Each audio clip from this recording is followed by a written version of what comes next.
News daily. Let's go to somebody who is a local. Let's go to Michelle on line 6.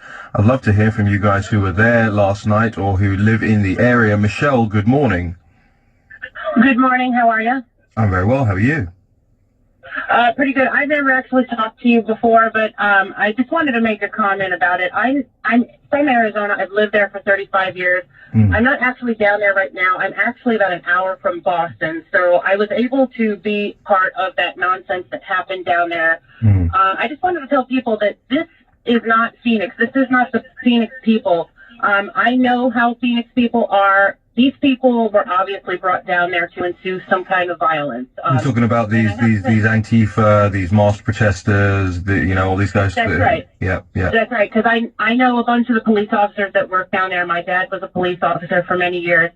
This is brought in all by the left. And I have to say one comment. I don't agree with your prior caller. I think he did a phenomenal job last night, the president. I watched the whole speech. And, he may have spent a little bit too much time on Charlottesville, but, he called out the mayor from his standpoint. He met him at the airport and then didn't even bother to come to the rally.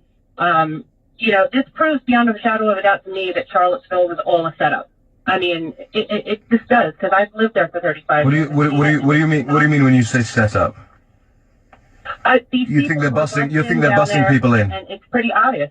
Yeah, the Antifa people, the people throwing the bottle rockets. Yeah.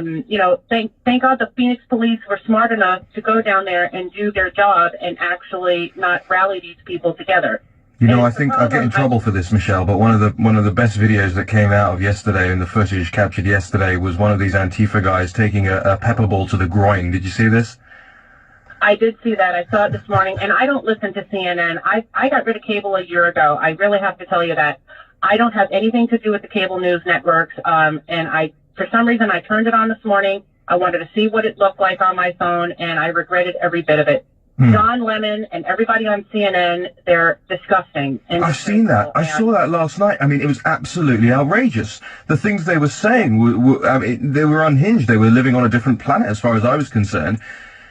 They really were. I mean, and, Steve Bannon had it right on the money. They're the criminal news network, the Confederate news network, call them whatever you want. I mean, it's pretty obvious where I'm at up here because I'm in New England right now working. I'm an out-of-state healthcare professional. And, if you could see what's going on in Boston and Charlottesville and now in Phoenix, I just wonder where it's ever going to end. You seem like a pretty smart individual. I listen to you every morning when you're on here. Are we going to have to go through the next 4 years of this nonsense? When's it ever going to stop? No, I don't think we do, but I do think we're not tooled up for this fight at the moment. I think you're right, Michelle. These are people who are being bussed in. We know that people were bussed into Charlottesville. I was in Charlottesville. I saw the buses. I saw them getting on and off their buses. I saw them storing their not just their placards, but the 2x4s that they were attaching their placards to. Like they can't hold them up with their arms. You have to have these wooden poles with them. Yeah, that's not threatening at all. What we have to do is that there has to be an organization, and whether it's Breitbart or whether it's another organization, news organization, investigative unit, that actually figures out where these people are from.